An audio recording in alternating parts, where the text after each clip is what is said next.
Llegamos a Mateo 27 y con él al clímax del sufrimiento de nuestro Salvador.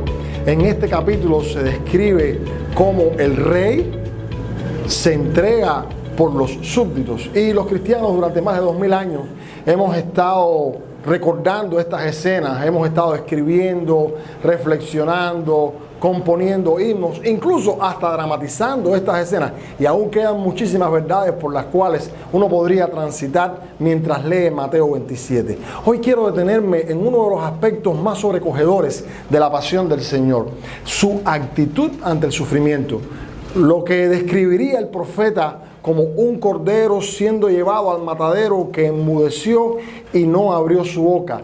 Cristo logró pasar por todo este sufrimiento sin abrir su boca. ¿Cómo lo logró? ¿Cómo logró tener ecuanimidad, autocontrol para no responder ante la chusma de la multitud que estaba ofendiéndolo? ¿Cómo logró contener su espíritu ante la agresión de aquellos soldados inescrupulosos? ¿Cómo se condujo sin hacer ningún desaire contra aquellos ladrones que estaban haciendo ofensas contra la persona de Jesucristo? ¿Por qué no respondió a la burla ignorante de todas aquellas personas que pasaban por delante meneando la cabeza y haciendo mofa de Jesucristo? ¿Cómo fue que lo logró? A mí me interesa mucho saber esto, porque son muchas las ocasiones en las cuales yo echo a perder los momentos de sufrimiento de mi vida y todos los beneficios que esto puede traer a mi vida porque no me callo. Y al no callarme, pierdo la oportunidad de pasar la prueba. Quiere decir que transito por el sufrimiento, pero no paso la prueba. Y al no quedarme callado, dejo de ser un puente a través del cual las personas alcancen salvación y me convierto en una barrera. Porque si hubiese tenido la ecuanimidad y no hubiese perdido los estribos, a lo mejor la persona se hubiese interesado por el Evangelio, pero después que hablé lo que hablé y que lo dije como lo dije, muy difícilmente, al menos a través de mí, esa persona se va a interesar en el Cristo al que yo predico. No sería, como se espera de un cristiano, más parecido al Señor, sino que respondo maldición por maldición y respondo con amenazas cuando me injurian. ¿Cómo Jesucristo pudo ser ecuánime ante aquella injusticia? Sabía que estaba pasando por un juicio y que aquel juicio estaba amañado, y aquel Pilato simulando un interrogatorio que tenía un final claro desde el mismo comienzo, y aún así se mantuvo callado.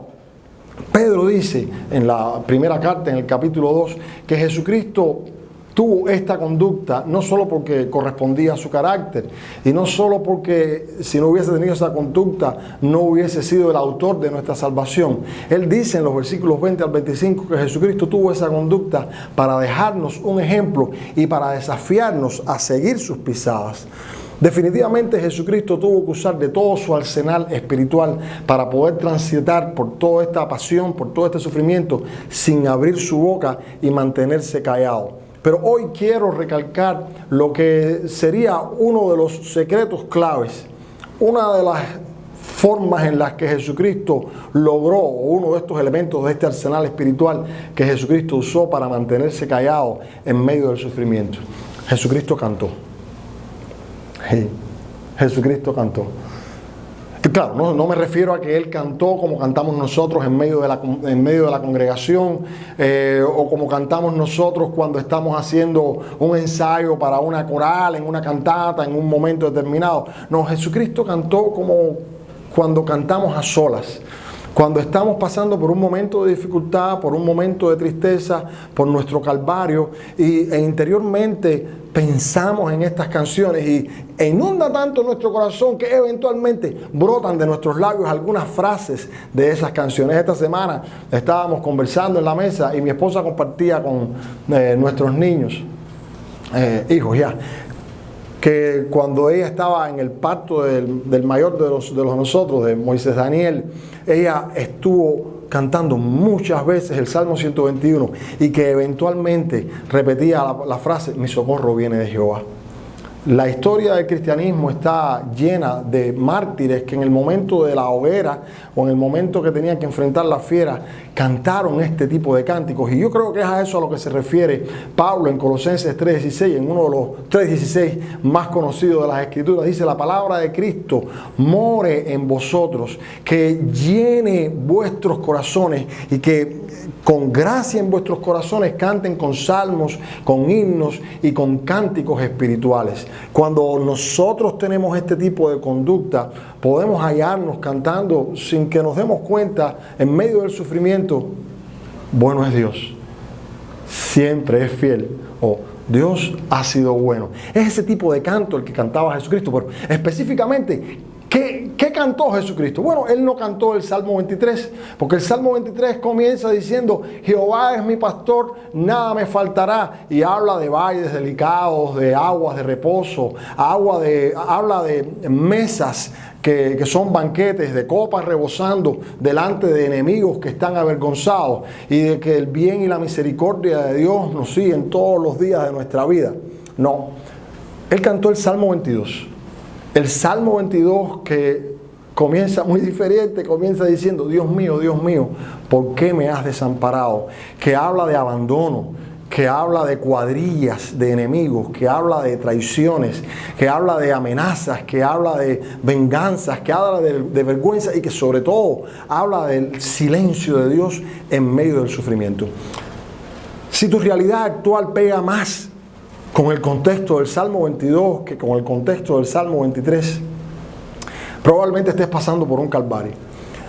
Y es en estos tiempos de calvario donde muchas veces se amarga nuestra alma, el enojo nos captura y entonces somos muy propensos a maldecir, somos muy propensos a ofender, y ahí es donde perdemos grandes de las batallas y de las victorias que Dios espera que nosotros tengamos en nuestra vida cristiana.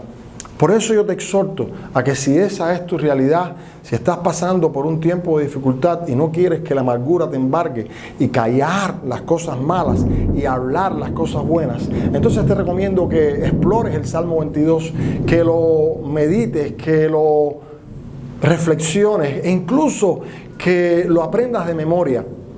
Hoy yo quiero compartirte una paráfrasis que entre mi papá, mi esposa y yo hicimos de algunas ideas del Salmo 22, pero te exhorto a que tú también hagas tu paráfrasis, a que tú hagas tus coplas y te aguantes de las promesas de Dios y que las hagas tuyas, porque esas verdades poderosas son las que van a poder neutralizar la amargura y vas a poder bendecir a los que te maldicen, a los que te aborrecen, a los que te ultrajan, a los que te persiguen, a los que difaman contra ti, y vas a poder bendecir y no maldecir. Quiero compartirte esta paráfrasis del Salmo 22 y con eso terminamos. Si te sientes abandonado y por tu Dios olvidado, si clamas al poderoso y aún no sientes reposo, aférrate a lo cantado por millones en el pasado. El que a Él clama es librado, jamás será avergonzado. Si crees que en vano has vivido, que ha sido tiempo perdido, cuando todos te desprecien, pues por tu fe te escarnecen, que este canto riegue tu alma cual lluvia que trae la calma. No me creo vil gusano, fui creado por su mano. Si los malos te han cercado y te sientes acechado, si cual cera ante el calor te derrites con dolor, y si en polvo de la muerte, que este canto te sustente. Jehová es mi fortaleza, del malo no seré presa. Jehová es mi libertador, me llena de su vigor. Aún en medio de aflicción o de cruel humillación, nunca ceses de alabar a aquel que te puede salvar. Que al entonar tus canciones anuncias a las naciones, su rostro no se esconderá, ni la espalda te dará. Dios, tu mejor amigo, atenderá tu pedido.